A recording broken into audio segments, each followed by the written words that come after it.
Concept में स्वागत है। आज हम लोग एसएससी सीजीएल प्री 2019-20 के क्वेश्चन को करने वाले हैं, जो 3 मार्च 2020 से स्टार्ट हुआ था एग्जामिनेशन। तो 3 मार्च 2020 के पहला शिफ्ट का मैथ का क्वेश्चन आज हम लोग सॉल्व करने वाले हैं। तो देखिए, हम लोग पहले क्वेश्चन की ओर बढ़ते हैं। तो पहला क्वेश्चन हमारा टाइम एंड वर्क का है। तो देखिए, पहला क्वेश्चन जो है वो है ए, बी और सी अलग अलग एक कार्य को 24, 15 और 12 दिनों में पूरा कर सकते हैं। तो देखिए, हम लोगों ने यहाँ पर सॉल्यूशन को लिखा है कि ए अकेले काम को कितना दिन में करेगा, 24 दिन में, बी 15 दिन में और सी 12 दिन में अकेले काम को कर सकता है। तो हम लोग इसको एलसीएम मेथड से सॉल्व करने वाले हैं, और एलसीएम मेथड में हम लोग टोटल वर्क जो निकालते हैं वो निकालते हैं एलसीएम के through. Total work equal to क्या होता है, जो इंडिविजुअल डेज दिया रहेगा, सबका अकेले अकेले जो दिन दिया रहेगा उसका एलसीएम निकालेंगे, वही टोटल वर्क होता है। तो यहाँ पर हम लोग 24, 15 और 12 का एलसीएम निकाले तो वो कितना आया, 120। और 120 हम लोग को क्या हुआ, टोटल वर्क। आगे लिखा हुआ है कि बी और सी ने कार्य प्रारंभ किया और 3 दिन के बाद काम छोड़ दिया। तो सबसे पहले हम लोग को इफ़िशियंसी निकालना होगा। और इफ़िशियंसी कैसे निकलता है, तो इफ़िशियंसी निकलता है आपका टोटल वर्क को डे के साथ डिवाइड करके। ठीक है, इफ़िशियंसी निकलेगा टोटल वर्क को डे के साथ डिवाइड करके। इफ़िशियंसी होता क्या है, तो इफ़िशियंसी होता है किसी व्यक्ति द्वारा एक दिन में किया गया काम को ही हम लोग इफ़िशियंसी कहते हैं। ठीक है, तो आइए हम लोग सबसे पहले इफ़िशियंसी निकालते हैं, ए का, फिर बी का, फिर सी का। देखिए, ए का जो इफ़िशियंसी होगा वो कितना होगा, 120/24। तो 120/24 करेंगे तो कितना आएगा, 5। ठीक है, ये हुआ ए का इफ़िशियंसी, यानी कि ए एक दिन में कितना काम कर सकता है, 5 काम कर सकता है। बी का इफ़िशियंसी कैसे निकलेगा, 120/15 करके। 120/15 करेंगे तो कितना आ जाएगा, 8 आ जाएगा। उसके बाद हम लोग सी का इफ़िशियंसी निकालने वाले हैं। ठीक है, तो देखिए, सी का इफ़िशियंसी निकलेगा 120/12 करेंगे। 120/12 करने से क्या आएगा, 10। तो इस प्रकार ए का इफ़िशियंसी निकला 5, बी का निकला 8 और सी का निकला 10। अब क्वेश्चन को पढ़िए। बी और सी ने कार्य प्रारंभ करना शुरू किया और 3 दिन के बाद छोड़ दिया। तो 3 दिन में बी और सी ने मिलकर कितना काम किया, तो बी और सी मिलकर एक दिन में करता है 10 और 8 18 काम। ठीक है, तो 3 दिन में कितना करेगा, 18 × 3 54 काम करेगा। ए अकेले शेष काम को कितने दिन में पूरा करेगा, तो देखिए टोटल काम कितना था, 120। 54 काम खत्म हो चुका है, तो रिमेनिंग वर्क कितना बचा, 120 - 54 = 66। इतना काम बचा हुआ है, और इसको करना किसके द्वारा है, ए के द्वारा। तो ए एक दिन में 5 काम करता है, तो 66 काम को कितना दिन में करेगा, 66/5 यानी कि 13.2 दिन में। तो ये रहा हमारा पहला क्वेश्चन का आंसर। आपको इतना लिखना नहीं है एग्जामिनेशन में, इसको आप कम लिख, ये सब आपको नहीं लिखना है। ठीक है, आपको बस ये लिखना है। अब हम लोग बढ़ते हैं अपने दूसरे क्वेश्चन की ओर। तो देखिए, जो दूसरा क्वेश्चन है वो हमारा ट्रिगोनोमेट्री का है। इसमें दिया हुआ है 6 tan A = 5, और आपको निकालना है 8 sin A - 4 cos A बट्टा cos A + 2 sin A। ठीक है, तो देखिए 6 tan A = 5 दिया हुआ है, तो tan A = कितना निकलेगा, 5/6। जब भी यहाँ पर हम लोग साइन और कोस के टर्म में इस तरह से मिलेगा, तो आप ऊपर और नीचे क्या कीजिएगा, कोस से डिवाइड कीजिएगा। क्यों, क्योंकि साइन को जब कोस से डिवाइड किया जाता है तो हम लोगों को क्या बनता है, 10। ठीक है, और 10 का वैल्यू दिया हुआ है, इसलिए हम लोग कोस से ऊपर नीचे डिवाइड कर रहे हैं। तो 8 × sin/cos करेंगे तो क्या बनेगा, 8 tan A। इसको 4 × cos A को cos से डिवाइड करेंगे तो cos और cos कैंसिल हो जाएगा, तो केवल 4 बचेगा। यहाँ भी cos और cos कैंसिल होकर 1 बचा, और यहाँ 2 × sin A/cos A करेंगे तो क्या बनेगा, tan A। अब यहाँ पर tan A का वैल्यू हम लोग रखे 5/6, यहाँ पर भी tan A का वैल्यू रखे 5/6। अब इसको सॉल्व करेंगे, 8 × 5 कितना हो जाएगा, 40, और यहाँ पर 6 से एलसीएम लेंगे तो कितना हो जाएगा, 24/6, फिर बट्टा आ जाएगा। यहाँ पर देखिए 5 × 2 क्या हो जाएगा, 10 हो जाएगा, और ये 6 यहाँ पर मल्टीप्लाई हो जाएगा तो क्या बनेगा, 6, फिर डिवाइड 6। ये 6 और ये 6 कैंसिल आउट हो गया। 40 में से 24 घटा तो कितना बचा, 16, और यहाँ 6 और 10 मिलके कितना बना, 16। अब दोनों कैंसिल आउट होकर आंसर कितना आया, 1। ठीक है, अब हम लोग बढ़ते हैं अगले क्वेश्चन की ओर। तो देखिए, अगला क्वेश्चन हमारा है कि x - y = 4 x y equal to 45, then find the value of x cube minus y cube. इसको हम लोग वैल्यू पुटिंग से भी कर सकते हैं क्योंकि यहाँ पर छोटे छोटे वैल्यू दिया हुआ है, ठीक है। तो देखिए x माइनस वाई, दो ऐसे वैल्यू सोचना है जिसको माइनस करने से 4 हो और मल्टीप्लाई करने से 45। तो हम लोग यहाँ पर x का वैल्यू 9 और y का वैल्यू 5 लेंगे। तो क्योंकि 9 और 5 मल्टीप्लाई करके क्या बनेगा 45, और 9 में जब 5 घटाएंगे तो क्या बनेगा 4, यानी कि हमारा ये वैल्यू सेटिस्फाई कर रहा है, ठीक है। तो हम लोग को क्या निकालना है, x cube minus y cube. X का वैल्यू हम लोग क्या माने 9, तो 9 का क्यूब कितना होता है 729, और 5 का क्यूब कितना होता है 125। तो हम लोग क्या निकालना था x cube minus y cube, तो दोनों को सब्ट्रैक्ट करेंगे तो कितना बचेगा हम लोग का, यहाँ से बचा 4, यहाँ 0, यहाँ 6, यानी कि आंसर क्या हो जाएगा 604। इसको हम लोग कॉन्सेप्चुअली भी कर सकते हैं फॉर्मूला से। देखिए x cube minus y cube का फॉर्मूला होता है x minus y into x minus y का होल स्क्वायर प्लस 3xy।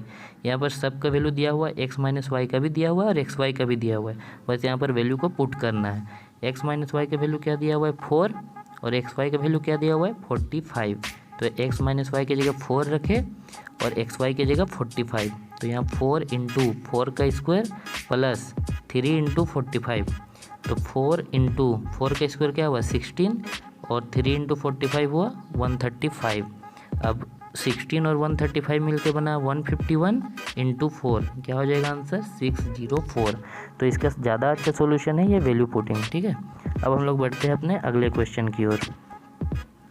देखिए हमारा अगला क्वेश्चन जो है वो है कि the radius of a circular garden is 42, the distance covered by running 8 round it is. मतलब 8 राउंड में कितना डिस्टेंस ट्रेवल करेगा कोई व्यक्ति यदि वो सर्कुलर गार्डन में राउंड मार रहा है, ठीक है। तो देखिए कोई व्यक्ति यदि सर्कुलर गार्डन में राउंड मार रहा है तो वो एक चक्कर में कितना डिस्टेंस ट्रेवल करता है, तो एक राउंड में वो उसके सरकमफ्रेंस यानी कि उसका परिधि जो होगा उस गार्डन का उतना ही डिस्टेंस ट्रेवल करेगा, यानी कि डिस्टेंस कवर्ड इन 1 राउंड क्या होगा 2πr। क्यों, क्योंकि 2πr होता है सर्कल का परिधि यानी कि सरकमफ्रेंस। तो 8 राउंड में कितना होगा 8 इंटू 2πr, आर का वैल्यू कितना दिया हुआ है 42।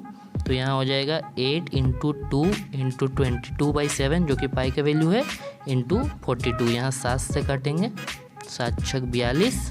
अब यहाँ गुना करेंगे 8 गुना 2 16, 16 गुना 6 96, और 96 को 22 से गुना करेंगे तो क्या बनेगा हमारा 2112। तो चलिए बढ़ते हैं हम लोग अपने अगले क्वेश्चन की ओर। तो देखिए हमारा अगला क्वेश्चन जो है वो हमारा DI का है। यहाँ पर दिया हुआ है कि 2012 से 17 तक विभिन्न model A, B, C, D और E की उत्पादित कारों की कुल संख्या 1000 में दिया हुआ है, यानी कि 5 मॉडल का कार है, कोई कंपनी है जो 5 तरह के कार बनाती है। 2012 से 17 तक उसका हम लोग का डाटा दिया हुआ है, और हमारा क्वेश्चन है कि 2015 में उत्पादित किस प्रकार की कारों की संख्या उस वर्ष उत्पादित कुल कारों की संख्या का ठीक 20% है। यानी कि 2015 में जो टोटल कार का प्रोडक्शन हुआ है कितना हुआ है 100, इसका ठीक 20% यानी कि 20/100। तो इसको सॉल्व करेंगे तो क्या आ जाएगा हमारा 20, यानी कि 2015 में 20 किस मॉडल का कार का है 20 है प्रोडक्शन ई का, तो हमारा आंसर क्या हो जाएगा ई। चलिए हम लोग बढ़ते हैं अपने अगले क्वेश्चन की ओर। और हमारा अगला क्वेश्चन जो है वो है हमारा प्रॉफिट एंड लॉस का। यहाँ दिया हुआ है कि एक व्यक्ति एक वस्तु को उसके क्रय मूल्य से 10% कम में बेचता है। तो देखिए जब यहाँ जो परसेंटेज दिया हुआ है वो सिंपल परसेंटेज दिया हुआ है, तो हम लोग CP क्या मानेंगे 100 मानेंगे, ठीक है। अभी हम लोग CP मानेंगे 100। तो यहाँ हम लोग CP मान लिए 100, और यहाँ पर बोल रहा है 10% कम में बेचता है। तो 100 का 10% कम करेंगे तो कितना में बेच रहा है 90 में, यानी कि पहले किसी वस्तु को 90 में बेचा जा रहा था, यदि उसने इसे 332 रुपये अधिक में बेचा होता तो 20% का लाभ कमाता। तो 100 रुपया CP है तो उसमें 20% लाभ कमाता, यानी कि 120 में बेचता। और 120 में कब बेचता है जब पहले से दाम अभी बढ़ गया होगा 332, यानी कि पहले से अभी कितना इंक्रीज हो रहा है 30। तो इसी 30 का वैल्यू दिया हुआ है 332। तो यहाँ से 1 का वैल्यू कितना आएगा 332/30। अब हम लोग को निकालना है कि आरंभिक विक्रय मूल्य निकालिए। तो आरंभिक विक्रय मूल्य क्या है, यानी कि स्टार्टिंग में SP क्या था 90, तो हम लोग को 90 का वैल्यू निकालना है। तो 90 इक्वल टू क्या हो जाएगा 332/30 गुना 90, ठीक है, क्योंकि एक का वैल्यू कितना है 332/30 है। तो यहाँ से काटेंगे, 30 से ये 3 बार में कट जाएगा। अब यहाँ गुना करेंगे तो क्या बनेगा 332 गुना 30 996। तो ये हुआ हम लोग का आंसर, जो कि है स्टार्टिंग वाला SP का आंसर, ठीक है। अब हम लोग बढ़ते हैं अपने अगले क्वेश्चन की ओर। तो देखिए हमारा अगला क्वेश्चन जो है वो है सिंप्लीफिकेशन का। यहाँ पर दिया हुआ है कि प्लस को माइनस लेना है, माइनस को प्लस लेना है, मल्टीप्लाई को डिवाइड लेना है और डिवाइड को मल्टीप्लाई लेना है, और हम लोग को निकालना है इसका वैल्यू। 42 - 12 गुना 3 जोड़ 8 भागा 2 प्लस 15, और बट्टा में क्या है 8 गुना 2 - 4 जोड़ 9 भागा 3। तो सबसे पहले हम लोग साइन को चेंज करेंगे, जहाँ जहाँ प्लस है वहाँ माइनस लिखेंगे, जहाँ जहाँ माइनस है वहाँ प्लस लिखेंगे, और जहाँ जहाँ गुना है उसको भागा और भागा को गुना लिखेंगे, ठीक है। तो देखिए 42 - 12 को लिखे हम लोग 42 + 12, फिर यहाँ का मल्टीप्लाई को हम लोग लिखे डिवाइड में, प्लस था तो माइनस लिखे, डिवाइड था तो मल्टीप्लाई और प्लस था तो माइनस। उसी प्रकार नीचे भी हम लोग चेंज किए। अब यहाँ पर से हम लोग लगाएंगे बोडमास का रूल। बोडमास का रूल में सबसे पहले क्या होता है डिवाइड होगा फिर मल्टीप्लाई होगा, ठीक है। तो देखिए पहले हम लोग डिवाइड किए, तो डिवाइड करेंगे तो क्या होगा 12 को 3 से डिवाइड करेंगे तो 4 बनेगा, और यहाँ 8 को 2 से गुना करेंगे तो क्या बनेगा 16 बनेगा, ठीक है। और नीचे भी इस 8 को जब 2 से डिवाइड करेंगे तो 4 बनेगा, और 9 को 3 से गुना करेंगे तो 27 बनेगा।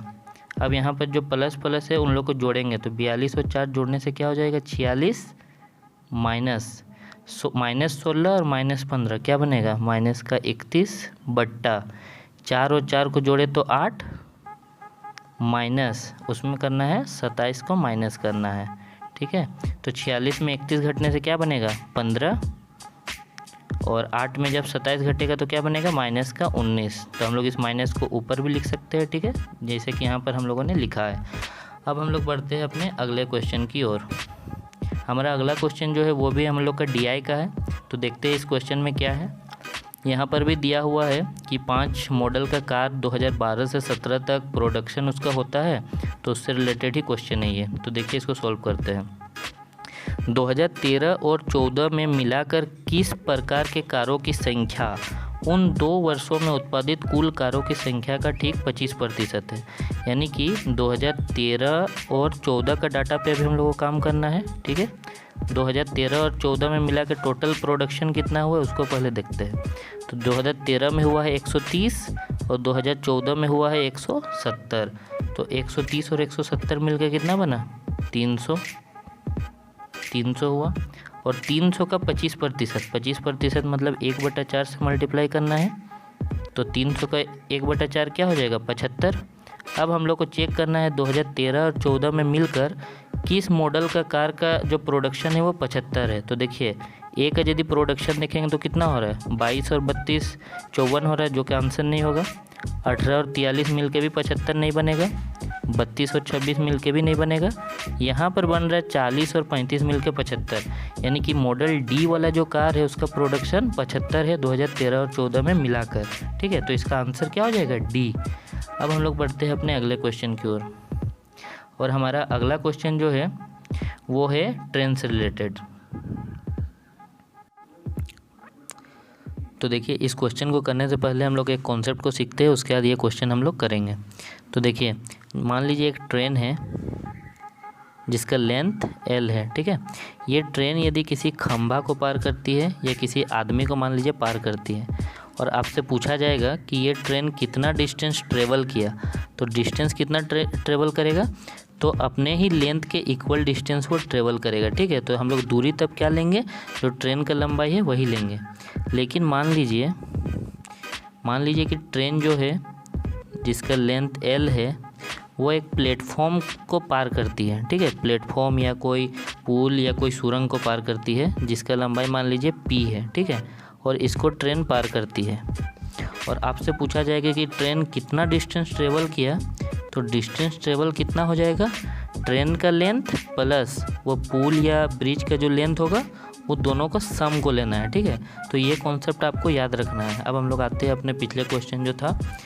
ये क्वेश्चन है कि कोई रेलगाड़ी एक खंबे को 12 सेकंड में पार करती है और एक 170 मीटर लंबे पुल को 36 सेकंड में पार करती है। ठीक है, तो देखिए हम लोग ट्रेन का लंबाई अपने से एज्यूम कर रहे हैं कि ट्रेन का लंबाई कितना है, x मीटर है। तो ट्रेन का स्पीड क्या होगा, ट्रेन का स्पीड होगा जब खंबे को 12 सेकंड में पार करती है, यानी कि ट्रेन का स्पीड होगा x/12 दूरी बटा समय। ठीक है, दूरी अभी x क्यों ले रहे हैं, क्योंकि वो एक खंभा को पार कर रहा है। खंभा को पार करने से दूरी क्या होता है, ट्रेन का लेंथ के समान होता है। ठीक है, इसके बाद दिया हुआ 170 मीटर लंबा पुल को पार करने में 36 सेकंड ले रहा है, तो ट्रेन का स्पीड कितना होगा, x + 170/36। यहाँ पर दूरी हम लोग क्या लिए, ट्रेन का लेंथ को प्लस वो पुल जितना बड़ा था उसका लेंथ को, दोनों को जोड़ करके लिए। ठीक है, और ट्रेन का स्पीड पहले और बाद सेम रहेगा, इसलिए हम लोग यहाँ पर बराबर का चिन्ह दिए। अब इसको क्रॉस मल्टीप्लाई करेंगे तो क्या होगा, क्रॉस मल्टीप्लाई कर दिए तो ये बन जाएगा आपका,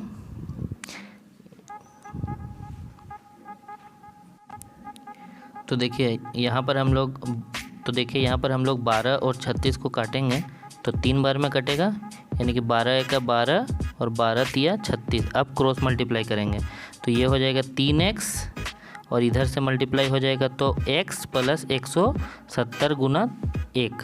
लेकिन हम लोग x को इधर ले आ रहे तो क्या बनेगा, 3x - x = 170। तो x का वैल्यू क्या निकल गया, 170/2 यानी कि 85 मीटर। तो स्पीड क्या हो जाएगा, x/12 यानी कि 85/12। लेकिन ये आंसर हम लोग का निकलेगा मीटर प्रति सेकंड में, और हम लोग को यदि किलोमीटर प्रति घंटा में इसको कन्वर्ट करना है तो यहाँ पर हम लोगों ने एक नोट लिखा हुआ है कि जब मीटर प्रति सेकंड को किलोमीटर प्रति घंटा में बदलना होता है तो इसको 18/5 से गुना किया जाता है, और जब किलोमीटर प्रति घंटा को मीटर प्रति सेकंड में बदलना है तो उसको 5/18 से गुना करना होता है। अभी हम लोग का आंसर क्या आया है, मीटर प्रति सेकंड में, और इसको हम लोग को बदलना है किलोमीटर प्रति घंटा में। तो हम लोग क्या करेंगे, इसको 18/5 से गुना करेंगे। तो देखिए 5 से कट जाएगा ये 17 बार में, तो 17 × 18/12। इसको सॉल्व करने से क्या आ जाएगा, 25.5 किलोमीटर प्रति घंटा। अब हम लोग बढ़ते हैं अपने अगले क्वेश्चन की ओर। तो देखिए हमारा अगला क्वेश्चन जो है वो है रेशियो का। यहाँ पर दिया हुआ है, एक विद्यालय में विद्यार्थियों की कुल संख्या 640 है, जिनमें लड़कों की संख्या का लड़कियों की संख्या से अनुपात 5:3 है। यानी कि एक स्कूल में टोटल कितना स्टूडेंट है, 640, और इन लोग का रेशियो दिया हुआ है बॉय/गर्ल का जो रेशियो है वो 5:3 है। यानी कि बॉयज यदि 5 यूनिट है तो गर्ल्स कितना है, 3 यूनिट। तो 5 और 3 8 जो होगा, 8 का वैल्यू कितना दिया हुआ है, 640। 1 का वैल्यू कितना निकलेगा, 640/8 करेंगे तो 80 निकलेगा। यानी कि बॉयज़ टोटल कितना है, 5 यूनिट। 5 यूनिट का वैल्यू क्या हो जाएगा, 5 × 80 यानी कि 400, और गर्ल्स हो जाएगा 3 × 80 यानी कि 240। यानी कि सबसे पहले बॉयज़ कितना है, 400, और गर्ल्स कितना है, 240। अब क्वेश्चन में है कि यदि विद्यालय में 30 लड़कियों का नामांकन किया जाता है, देखिए विद्यालय में 30 लड़कियों का नामांकन किया जाता है, तो जब विद्यालय में 30 और लड़कियां आ जाएगी तो लड़कियों की संख्या कितना हो जाएगा, 240 + 30 270। उसके आगे दिया हुआ क्वेश्चन में, तो विद्यालय में और कितने लड़के का नामांकन होना चाहिए ताकि लड़कों की संख्या लड़कियों की संख्या से अनुपात 14:9 हो जाए। अनुपात क्या हो जाना चाहिए बाद में, 14:9। हम लोग देख सकते हैं कि लड़कियों का संख्या कितना हो गया है बाद में, 270, और 270 का वैल्यू हो जा रहा है 9। यानी कि 9 का वैल्यू दिया हुआ है 270, तो 1 का वैल्यू क्या आ जाएगा, 1 का वैल्यू आ जाएगा 30। तो 14 का वैल्यू क्या हो जाना चाहिए, 420। यानी कि लड़कों का संख्या भी 420 होना चाहिए। तो पहले लड़का था 400 और अभी हो जा रहा है 420, तो कितने नए लड़के आए, 20। तो हमारा आंसर क्या हो जाएगा, 20। यानी कि 20 और लड़कों का नामांकन होना चाहिए। तो अब हम लोग बढ़ते हैं अपने अगले क्वेश्चन की ओर।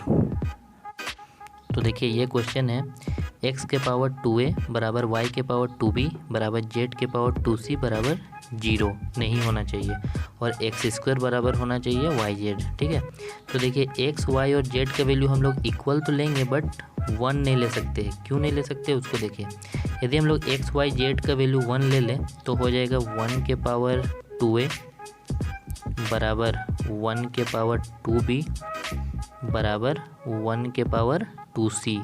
तो यहाँ से हम लोग a, b और c का वैल्यू नहीं कैलकुलेट कर पाएंगे, क्योंकि 1 के पावर कुछ भी हो उसका वैल्यू हमेशा समान होता है। तो यहाँ पर ए बी सी का वैल्यू कुछ भी होगा तो वो एक डेफिनेट वैल्यू नहीं हो सकता, इसलिए हम लोग एक्स वाई जेड का वैल्यू p मान रहे जो कि 1 नहीं होगा, बस इसको याद रखना है।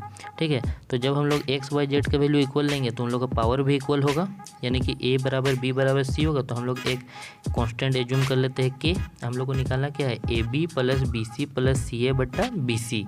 तो a और b दोनों का वैल्यू सेम है, मान लीजिए k है तो a गुना b क्या होगा, k गुना k, k स्क्वायर, ये भी k स्क्वायर बनेगा, ये भी k स्क्वायर, और नीचे जो bc है वो भी क्या बनेगा, k स्क्वायर।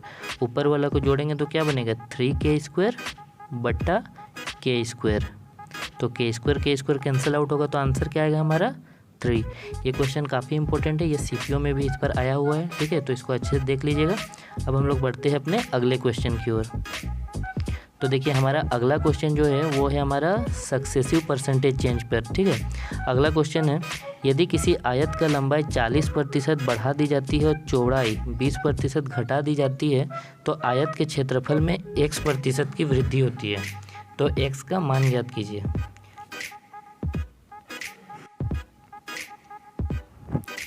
तो देखिए सक्सेसिव नेट परसेंटेज चेंज का जो फॉर्मूला होता है वो आपके पास है x plus y plus x y बट्टा 100%। और यहाँ पर याद रखना है जो वैल्यू बढ़ रहा है उसको प्लस में लेंगे और जो वैल्यू घट रहा है उसको माइनस में लेंगे, बस ये चीज़ याद रखना है। यहाँ पर लंबाई 40% बढ़ रहा है तो हम लोग क्या लिए +40, चौड़ाई 20% घट रहा है तो क्या लिए -20। उसके बाद एक्स और वाई यानी कि चौड़ाई और ये लंबाई और चौड़ाई को लेना है, तो उसमें से एक माइनस है तो माइनस और प्लस गुना होकर माइनस होगा, इसलिए यहाँ पर क्या है माइनस का चिन्ह है। तो 40 गुना 20 हुआ, यहाँ से 2 जीरो इन 2 जीरो से कट जाएगा तो 40 में 20 घटा तो क्या बन जाएगा 20 माइनस 4 दूना 8, 20 में 8 गया तो क्या हुआ 12%। ठीक है, और अब हम लोग बढ़ते हैं अपने अगले क्वेश्चन की ओर। तो देखिए हमारा अगला क्वेश्चन एवरेज का है, काफ़ी इंपॉर्टेंट क्वेश्चन है। ये दिया हुआ है 6 संख्याओं में से पहले 5 नंबर का योग यानी कि सम छठे नंबर का 7 गुना है। तो ऐसे केस में हम लोग छठा नंबर को मान लिए x। ठीक है, तो शुरू का जो 5 नंबर बचा उन लोग का सम क्या होगा छठा नंबर का 7 गुना यानी कि 7x। तो दोनों को जोड़ने से क्या होगा 7x प्लस x, और इन लोग का एवरेज दिया हुआ 136। तो टोटल कितना संख्या है 6 संख्या। तो जोड़ को जब हम लोग टोटल नंबर से भाग देते हैं तो क्या निकलता है एवरेज निकलता है। ठीक है, एवरेज का फॉर्मूला क्या होता है टोटल जोड़ बटा टोटल नंबर बराबर एवरेज। ठीक है, अब यहाँ पर बाई क्रॉस मल्टीप्लाई करेंगे तो 136 गुना 6 क्या हो जाएगा 816, और 7x और x मिल के बनेगा 8x। अब यहाँ पर 8 डिवाइड में जाएगा, जब इसको काटेंगे तो क्या बनेगा 8 एका 8 0 और 2 यानी कि 102। तो x का वैल्यू 102 आएगा। तो हम लोग को क्या निकालना है छठा नंबर यानी कि x का वैल्यू निकालना है, तो x का वैल्यू हो जाएगा 102। अब हम लोग बढ़ते हैं अपने अगले क्वेश्चन की ओर। अगला क्वेश्चन हमारा डिविजिबिलिटी रूल पर आधारित है। तो देखिए यहाँ पर क्वेश्चन दिया हुआ है यदि संख्या 1005x4, 8 से पूरी तरह विभाज्य है तो x के स्थान पर सबसे छोटा पूर्णांक। तो देखिए यहाँ पर 8 का डिविजिबिलिटी रूल यूज होगा। आपको याद रखना है 8 का जो डिविजिबिलिटी रूल होता है वो है कि कोई नंबर 8 से तभी भाग जाएगा जब उसका लास्ट 3 डिजिट जो है वो 8 से भाग जाना चाहिए। यानी कि यहाँ पर लास्ट 3 डिजिट क्या है 5x4, यानी कि 5x4 को 8 से डिवाइड होना चाहिए। तो अब 5x4 8 से डिवाइड होगा, उसके लिए x का सबसे छोटा वैल्यू क्या होगा। तो हम लोग 0 से चेक करना स्टार्ट करते हैं। मान लीजिए 0 रखते हैं x के जगह, तो क्या बनेगा 504। ये क्या 8 से भाग जाता है तो उसको चेक करते हैं। 8 से ये कटेगा, 8 छः 48, 2 8 3 24 यानी कि 8 से भाग जा रहा है। तो x का सबसे छोटा वैल्यू क्या हो जाएगा 0 हो जाएगा। ठीक है, अब हम लोग बढ़ते हैं अपने अगले क्वेश्चन की ओर। तो देखिए हमारा अगला क्वेश्चन जो है वो ट्रिगो पर आधारित है। यहाँ पहले दिया हुआ है a प्लस बी बराबर 45 डिग्री। ठीक है, a प्लस बी का मान क्या दिया हुआ है 45 डिग्री, और हमको इस चीज़ का मान निकालना है। तो देखिए a प्लस बी का वैल्यू जब 45 डिग्री है तो a और b का हम लोग को वैसे वैल्यू सोचना होगा जिसके लिए 10a और 10b का वैल्यू हमें पता है। तो a को हम लोग एज्यूम कर रहे हैं 0 डिग्री और b को हम लोग एज्यूम कर रहे हैं 45 डिग्री। क्योंकि हम लोग को tan 45 का भी वैल्यू पता है और tan 0 डिग्री का भी।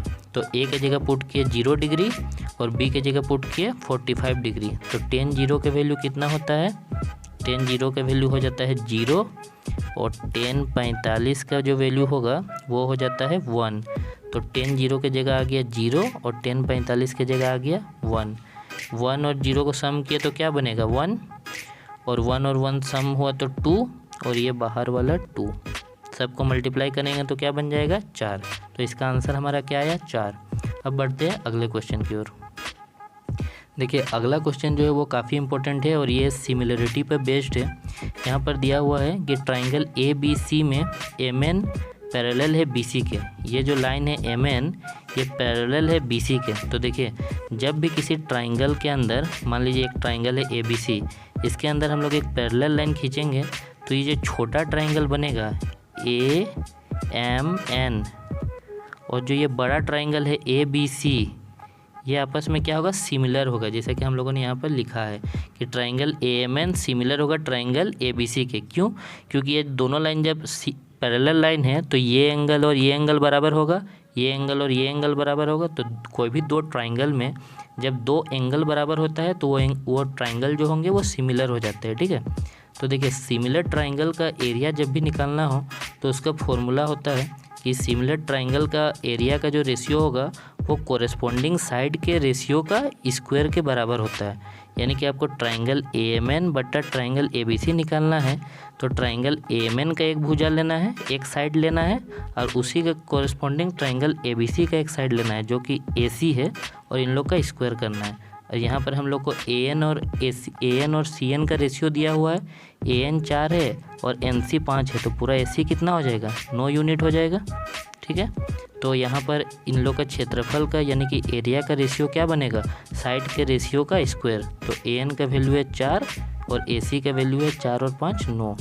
स्क्वायर करेंगे तो क्या बन जाएगा 4 का स्क्वायर 16 और 9 का स्क्वायर 81। अब दिया हुआ है कि चतुर्भुज MBCN यानी कि ये वाला पोर्शन, इसका एरिया दिया हुआ है। तो इसका एरिया कैसे निकलेगा, बड़ा वाला ट्राइंगल में जब हम लोग छोटे वाले ट्राइंगल का एरिया घटाएंगे तभी हम लोग का ये क्वाड्रिलेटरल का एरिया निकलेगा। तो छोटा वाला ट्राइंगल का एरिया है 16 यूनिट और बड़ा वाला ट्राइंगल का एरिया है 81 यूनिट। दोनों को घटाएंगे तो क्या आ रहा है 65 यूनिट और इसी का वैल्यू दिया हुआ है आपको 130। तो एक का वैल्यू कितना आ गया 2 यूनिट आ गया। आपको निकालना है छोटा ट्राइंगल का एरिया यानी कि 16 यूनिट। तो 16 को 2 से गुना करेंगे तो बन जाएगा 32 सेंटीमीटर स्क्वायर। ये हो गया हम लोग का ये क्वेश्चन। अब हम लोग बढ़ते हैं अपने अगले क्वेश्चन की ओर। देखिए हमारा अगला क्वेश्चन जो है वो है सर्कल पे बेस्ड। तो सर्कल का एक थ्योरम होता है कि कोई मान लीजिए एक चाप है, ठीक है, ये एक चाप है। तो ये जब ये आर्क यदि यहाँ पर अल्फ़ा एंगल यानी कि सरकमफेरेंस पर अल्फ़ा एंगल बनाएगी तो ये सेंटर पर कितना एंगल बनाएगी 2 अल्फ़ा। ये आपको याद रखना है। ठीक है, इसी पर आधारित ये क्वेश्चन है। देखिए यहाँ दिया हुआ ABC किसी वृत्त पर 3 बिंदु है कि जीवा AB और AC वृत्त के केंद्र O पर क्रमशः 110 और 130 डिग्री का कोण बनाता है। मान लीजिए AB एक जीवा है और AC एक जीवा है यानी कि कोड। ये सेंटर पर कितना कोण बना रही है, ये 110 डिग्री और ये 130 डिग्री। तो आपको BAC निकालना है यानी कि ये निकालना है। वो BAC निकालने के लिए हम लोग को क्या चाहिए, सेंटर एंगल का मान चाहिए। तो सेंटर का मान क्या होगा, पूरा एक बिंदु पे कितना का कोण बनता है 360 डिग्री। ठीक है, 360 डिग्री कोण बनता है। यहाँ अभी कितना बन चुका है 240 डिग्री बन चुका है।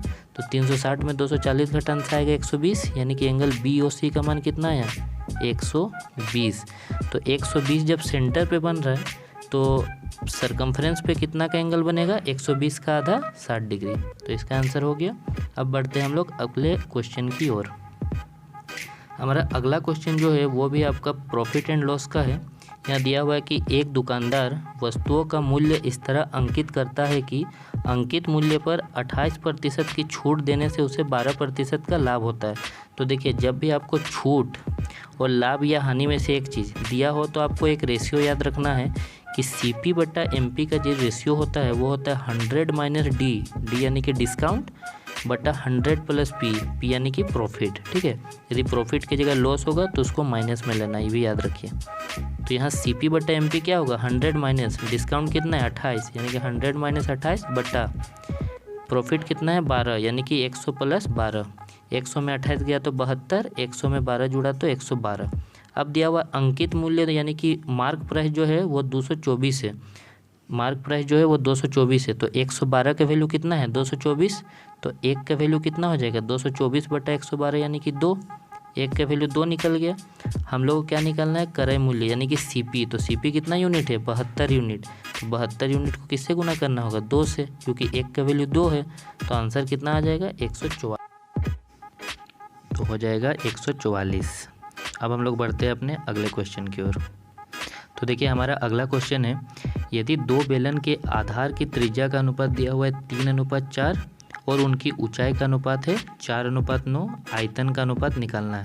तो देखिए वॉल्यूम का जो रेशियो होता है, जो वॉल्यूम होता है सिलेंडर का वो होता है पाई r²h, ठीक है। तो यहाँ पर हम लोग लिखे हैं पाई r1² h1, r1 यानी कि पहले वाले सिलेंडर का रेडियस है और h1 यानी कि पहले वाले सिलेंडर का हाइट है। उसी प्रकार r2 है दूसरे वाले सिलेंडर का रेडियस और h2 है दूसरे वाले सिलेंडर का हाइट। यहाँ पाई से पाई कैंसिल होगा। r1 को हम लोग मान रहे 3 और r2 को क्या मान रहे 4। तो 3 का स्क्वायर बना 9 और 4 का स्क्वायर बना 16। h1 बटा h2 क्या हो जाएगा 4 बटा 9। यहाँ 4 से काटेंगे तो क्या बन जाएगा 4 चौके 16 और 9 और 9 कैंसिल हो जाएगा। तो क्या बचेगा आंसर 1/4। अब हम लोग बढ़ते हैं अपने अगले क्वेश्चन की ओर। तो देखिए हमारा अगला क्वेश्चन है, the percentage increase in total cars in 2016 over 2012, यानी कि 2016 में 2012 की तुलना में कितना इंक्रीमेंट हुआ है ये हम लोग को निकालना है।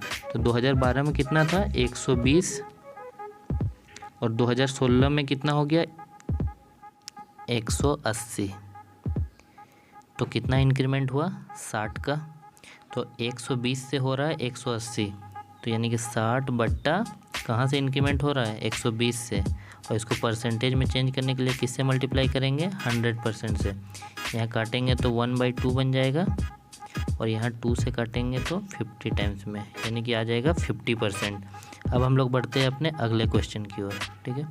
ये क्वेश्चन है, if x, y, z are 3 integer such that x + y = 8, y + z = 13 and z + x = 17, then the value of x² बटा yz। तो सबसे पहले हम लोग यहाँ क्या करेंगे तीनों वैल्यूज़ को जोड़ देंगे। तो हम लोग क्या निकलेगा x + y + z। देखिए x + y को लिखेंगे 8 प्लस y + z क्या है 13 प्लस z + x क्या है 17, और यहाँ 2 से डिवाइड करेंगे। क्यों? क्योंकि जब सम कर रहे हैं तो x भी 2 बार आया है, y भी 2 बार आया है और z भी 2 बार आया है। तो x + y + z निकाल रहे तो क्या करेंगे 2 से डिवाइड भी करेंगे। तो ऊपर वाला को जोड़ने से कितना बन जा रहा है 38/2, यानी कि 19 आया। अब देखिए जब x का वैल्यू निकालना है तो क्या करेंगे x + y + z में से y + z को घटा देंगे। तो 19 में 13 घटाए तो 6 आएगा। y का वैल्यू निकालना है तो x + z को घटाएंगे, तो x + z को घटाए तो y का वैल्यू 2 आ जाएगा। और z निकालना है तो x + y को घटाएंगे x + y + z में से, तो 19 में से हम लोग 8 को घटाएंगे तो क्या आ गया 11। अब हम लोग को निकालना था x² बटा yz। तो x का वैल्यू 6 है तो 6 का स्क्वायर क्या हो जाएगा 36 बटा yz, यानी कि 2 × 11 22। अब इसको 2 से काटेंगे तो क्या बन जाएगा 18/11। अब हम लोग चलते हैं अपने अगले क्वेश्चन की ओर। तो देखिए हमारा अगला क्वेश्चन है, त्रिभुज ABC का क्षेत्रफल दिया हुआ है 44 सेंटीमीटर स्क्वायर। यदि D BC का मध्य बिंदु है और E AB का मध्य बिंदु है तो त्रिभुज BDE का क्षेत्रफल ज्ञात कीजिए, यानी कि ये छोटा वाला ट्राइंगल का एरिया निकालना है। तो देखिए जब ये मिडिल पॉइंट है D और E तो ये कितना रेशियो में बचेगा 1:1 में, और ये E जब AB का मिड पॉइंट है तो ये कितना रेशियो में बटेगा 1:1 में, ठीक है। तो अभी पिछले क्वेश्चन में हम लोगों ने पढ़ा था कि जब दो सिमिलर ट्राइंगल का हम लोग को रेशियो निकालना होता है तो क्या होता है कोरेस्पोंडिंग साइड का स्क्वायर के बराबर होता है वो रेशियो। तो यहाँ पर ये छोटा वाला ट्राइंगल जो है BDE और बड़ा वाला ट्राइंगल जो BAC है वो सिमिलर ट्राइंगल है। तो उन लोग का जब हम लोग को एरिया का रेशियो निकालना है तो क्या करेंगे, BD का स्क्वायर बट्टा BC का स्क्वायर यानी कोरस्पॉन्डिंग साइड का स्क्वायर करेंगे। BD का वैल्यू कितना है 1 और BC का वैल्यू क्या है 1 + 1 यानी कि 2। तो इसका स्क्वायर करेंगे तो क्या बनेगा, 1 का स्क्वायर बनेगा 1 और 2 का स्क्वायर बनेगा 4। 1 क्या हो गया, BDE का एरिया हो जाएगा, ठीक है। 1 हो गया BDE का एरिया और 4 हो जाएगा ABC का एरिया। तो 4 का वैल्यू दिया हुआ है 44, क्योंकि क्वेश्चन में दिया हुआ है कि ABC ट्राइंगल का जो एरिया है वो है 44। तो 4 का जब वैल्यू है 44 तो 1 का वैल्यू क्या आ जाएगा 44/4 यानी कि 11। तो हम लोग को 1 का ही वैल्यू निकालना है, तो 1 का वैल्यू क्या हो जाएगा 11 सेंटीमीटर, ओके। यानी कि इस ट्राइंगल का एरिया आ जाएगा 11 सेंटीमीटर स्क्वायर। अब हम लोग बढ़ते हैं अपने अगले क्वेश्चन की ओर। हमारा अगला क्वेश्चन है कि x = 4 cos A + 5 sin A and y = 4 sin A - 5 cos A और निकालना है x² + y²। तो दोनों को स्क्वायर कर रहे हैं, तो यहाँ बन जाएगा 4 cos A का स्क्वायर यानी कि 16 cos² A प्लस जब B² करेंगे यानी कि A + B का होल स्क्वायर में इसको तोड़ रहे हैं, तो A का स्क्वायर किए तो 16 cos² A बना, B का स्क्वायर किए तो 25 sin² A बना, 2AB किए तो 40 sin A cos A बन जाएगा। फिर यहाँ पर इसको जब A - B का होल स्क्वायर में तोड़ेंगे तो ये क्या बन जाएगा 16 sin² A plus 25 cos² A minus 40 sin A × cos A। ये दोनों आपस में कट जाएगा तो बचा कितना 16 cos² A plus 25 sin² A plus 16 sin² A plus 25 cos² A, ठीक है। अब इन दोनों में से हम लोग 16 कॉमन लेंगे तो क्या बचेगा अंदर में cos² A plus sin² A, और जब 25 कॉमन लेंगे इन लोग में से तो अंदर में बचेगा sin² A plus cos² A। आपको एक फॉर्मूला याद रखना चाहिए कि sin² A plus cos² A का वैल्यू क्या होता है 1 होता है, ठीक है। तो ये अंदर वाला वैल्यू क्या हो जाएगा 1 यानी कि 16 × 1 प्लस 25 × 1। तो 16 × 1 16 बना, 25 × 1 25 बना, दोनों को जोड़ देंगे तो क्या हो जाएगा 41। तो इसको हम लोग एक दूसरे तरीके से भी देखते हैं। आपको याद रखना है कि यदि x का value P cos A plus Q sin A है और y का value P sin A minus Q cos A है और आपको निकालना है x² प्लस y² का वैल्यू, तो बस आप इन कोफिशिएंट जो दिया हुआ है पहला वाला टर्म में जो कोफिशिएंट है P उसका स्क्वायर कीजिए प्लस दूसरा वाला में जो कोफिशिएंट Q है उसका स्क्वायर कीजिए। जैसे आप यहाँ देख सकते हैं इस क्वेश्चन में था कि x = 4 cos A plus 5 sin A और y = 4 sin A minus 5 cos A। तो यहाँ पर उस क्वेश्चन में यदि हम लोग देखें तो p का वैल्यू कितना दिया हुआ था 4, इससे कंपेयर करेंगे तो, और q का वैल्यू कितना था 5। बस आपको x² और y² का जब जोड़ निकालना है तो बस इनका स्क्वायर करके जोड़ दीजिए, उतना लंबा आपको सॉल्व नहीं करना पड़ेगा, सीधे स्क्वायर करके जोड़िएगा तो क्या आ जाएगा 4 का स्क्वायर 16 प्लस 5 का स्क्वायर 25 और दोनों को जोड़िएगा तो आ जाएगा 41। अब हम लोग बढ़ते हैं अपने अगले क्वेश्चन की ओर। तो देखिए हमारा अगला क्वेश्चन जो है वो है सिंपल इंटरेस्ट पे। ये क्वेश्चन है कि साधारण ब्याज पर किसी वार्षिक ब्याज दर प्रतिशत से 4300 रुपये की एक राशि 2 वर्ष में बढ़कर 4644 हो जाती है। देखिए 4300 था पहले, 2 साल बाद ये कितना हो जा रहा है 4644। तो 2 साल में हमको कितना ब्याज मिला 344 रुपया। तो 1 साल का ब्याज कितना हो जाएगा 344/2, 344/2 यानी कि 172, ठीक है 172 हो गया। 1 साल का ब्याज मिल गया। अब हम लोग यहाँ से रेट निकाल सकते हैं। देखिए 1 साल का ब्याज बट्टा मूलधन गुना 100% करेंगे तो यहाँ से रेट निकलेगा। तो यहाँ से रेट हम लोग का आ जाएगा 4%, ठीक है। रेट हम लोग का कितना आ गया 4%। आगे क्वेश्चन है कि कौन सी राशि साधारण ब्याज द्वारा इसी दर से 5 वर्ष में बढ़ के 10,104 हो जाएगी। तो देखिए 1 साल में 4% ब्याज मिल रहा है, यानी कि 5 साल में कितना परसेंट ब्याज मिलेगा 20% ब्याज मिलेगा। तो 20% जब ब्याज मिलेगा तो वो राशि कितना हो जाएगा 120% हो जाएगा। तो 120% का वैल्यू दिया हुआ है 10,104। तो हम लोग को प्रिंसिपल निकालना है यानी कि मूलधन, तो 100% निकालना है। तो 100% बराबर क्या हो जाएगा 10,104 बट्टा 120 गुना 100। यहाँ से सोल्व करेंगे तो हम लोग क्या आ जाएगा 100% का वैल्यू 8420। अब हम लोग बढ़ते हैं अपने अगले क्वेश्चन की ओर। हमारा अगला क्वेश्चन जो है वो DI का क्वेश्चन है। यहाँ पर देखिए क्वेश्चन दिया हुआ है, the percentage decrease in the production of which type of car in 2017 with reference to 2016 was maximum. यानी कि 2017 में 2016 के रेफरेंस में किस प्रकार का जो कार है उसका सबसे मैक्सिमम डिक्रीज हुआ है। तो देखिए 2016 से 17 में कितना डिक्रीज हुआ, ए टाइप का कार 36 पहले था और अब 12 हो गया, यानी कि 24/36। इसको सॉल्व करेंगे तो 2/3 का परसेंटेज वैल्यू कितना होता है 66.66%। ठीक है, ये निकल गया। बी तो बढ़ रहा है, यानी कि वो तो आंसर हो नहीं सकता है। सी देख सकते हैं 44 से 40 हो रहा है, यानी कितना घट रहा है 4/44, यानी कि 1/11। 1/11 का वैल्यू होता है 9.09%। तो ये तो आंसर होगा नहीं, मैक्सिमम नहीं होगा।